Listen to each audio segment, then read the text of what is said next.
Get over to meteorologist Jeff Jamison. Jeff, any severe weather in the forecast for today? Thankfully not. All those storms are long gone. I want to rewind here and show you what was happening. About noon yesterday, we saw those storms blossom, and they pushed to the east, and as they did so, they gathered strength. They did produce some very strong winds, especially east of the Dallas-Fort Worth area, and we also had several reports of hail in the Metroplex as well. Take a look at some of these hail reports.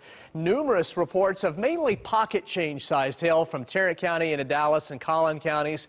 Nothing larger than quarters, but still was pretty noisy there for a time. And we did have some strong winds as these storms rolled through the Mesquite area east of the Dallas-Fort Worth metro. And I want to check in with Jennifer Lindgren, who's joining us live from Mesquite. And Jen, what kind of damage are you seeing out there? Well, you can see some of it right behind me, Jeff. The wind took down this carport at this Mesquite apartment complex. No damage to those vehicles under there, but if you look closely, there are 3 cars trapped underneath it. Those drivers are going to have a hard time getting out and getting to work this morning. The wind wasn't the only thing causing problems on Sunday, though. One of our Forest Hill viewers shared this picture of hail that almost looks like snow.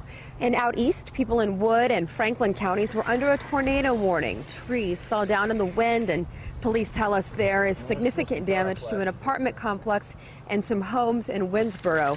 Pea-sized hail fell in Irving, but in other cities across North Texas, like Keller, the storms simply brought a lot of heavy rain. Now, no reports of anybody hurt in these storms, but Jeff Jamison, wind is going to be a big issue today, right? Yeah, we will not have the severe winds like we did that brought down that carport.